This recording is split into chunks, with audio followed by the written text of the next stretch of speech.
Hello everybody, and welcome back to One Nerd to Rule Them All.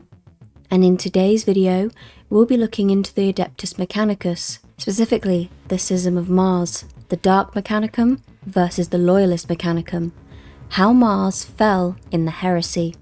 So if that's something you'll be into, then just keep on watching. Amidst the fires of the Horus Heresy, whilst brother turned against brother, a different, older schism was rippling through the red sands of Mars. Today, we journey into the heart of the machine cult to understand how the Dark Mechanicum was born and why half of Mars turned against the Emperor they once served. To begin this, we have to look at the Mechanicum before the heresy. To understand how Mars fractured, we need to go back to what the Mechanicum truly was. The Mechanicum wasn't a single, unified empire, but a loose confederation of forged worlds. Mars, the cradle of the machine cult, was ruled by the Fabricator General, and the ruling body, called the Tagmata. Their religion, the cult Mechanicus, worshipping the Omnissiah, the machine god. They believed knowledge itself was sacred, and that every STC fragment, every piece of lost technology, was a holy relic. When the Emperor came during the Great Crusade, he offered Mars a deal, the Treaty of the Olympus Mons. Mars would supply the Imperium with weapons, titans, and starships.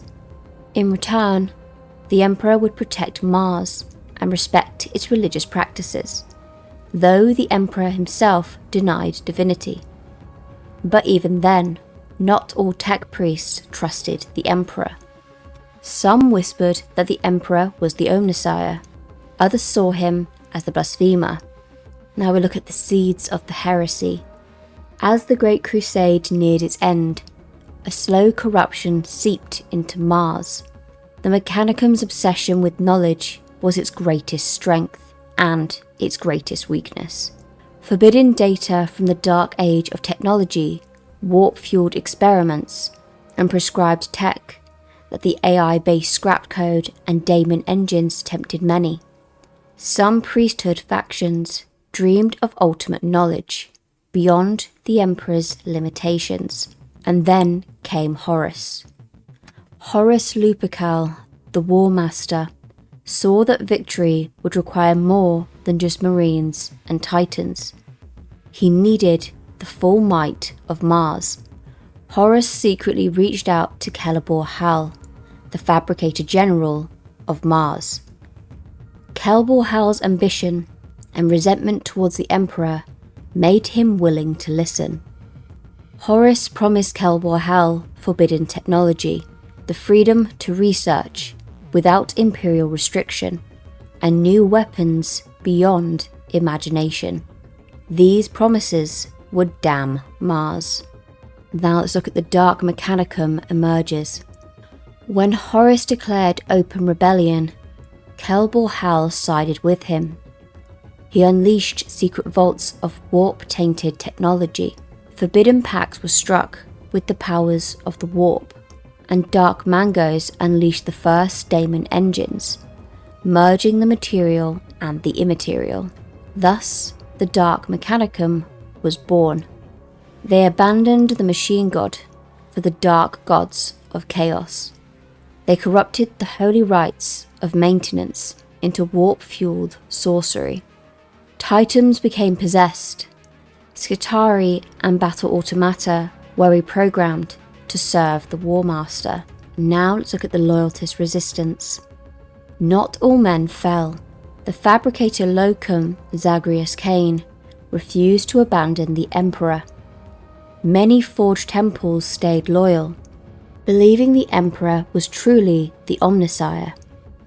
Loyalist Skitarii legions fought desperate battles against traitor counterparts. The conflict became a brutal civil war on Mars. Forge City fought Forge City. Titans dueled Titans in the ash wastes, and tech priests sabotaged orbital defences. One of the largest Loyalist strongholds was Magma City, which resisted until Horus's fleet bombarded it from orbit. Now let's look at the Battle of Mars. As the Horus Heresy ignited, the Battle of Mars became pivotal. Horus needed Mars to produce weapons for his war. The Loyalists needed Mars's forges to keep fighting. In the end, the traitors, backed by Horus, prevailed. Orbital bombardments obliterated Loyalist strongholds. Traitor titans stalked the ruins, crushing the resistance. Zagorus Kane barely escaped to Terra with what Loyalists he could save. Mars itself was left in ruin, its atmosphere poisoned, great forges shattered, and the traitors fully in control. Now let's look at the aftermath and the long shadow. The Schism of Mars changed the Imperium forever. The Dark Mechanicum would serve Horus to the end, creating horrific weapons, the Hell-forged Titans, Daemon engines, and the Dark Forged worlds. After the heresy, the Dark Mechanicum fled into the Eye of Terror, founding new warp-tainted forge worlds that still plague the galaxy. The Loyalist Mechanicum now called itself the Adeptus Mechanicus, rebuilt on Mars. The new fabricated general, chosen by the Emperor, formally merged the Mechanicum into the Imperium, becoming one of its most powerful pillars. Yet, to this day, the scars remain. Some forbidden vaults under Mars still hold tainted relics. Some whispers say that even now, traitor tech priests secretly walk the forges. To seek knowledge without limits is the highest sin, yet also the highest virtue. In the days of the Great Schism, we chose our paths, some to the dark gods, others to the Omnissiah, yet all of us were damned in the end. Imagine being a tech priest at this time, torn between loyalty to the Emperor, your faith to the machine god, and the promise of ultimate knowledge. Knowing that betrayal means more power, and perhaps salvation for Mars itself. The trajectory of the Dark Mechanicum isn't just that they turned traitor, it's that they thought they were saving Mars from stagnation.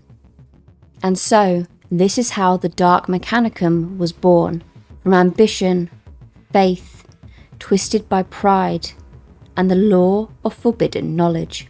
If you enjoyed this dive into the Schism of Mars, leave a like and subscribe to the channel so you don't miss out on more Warhammer content.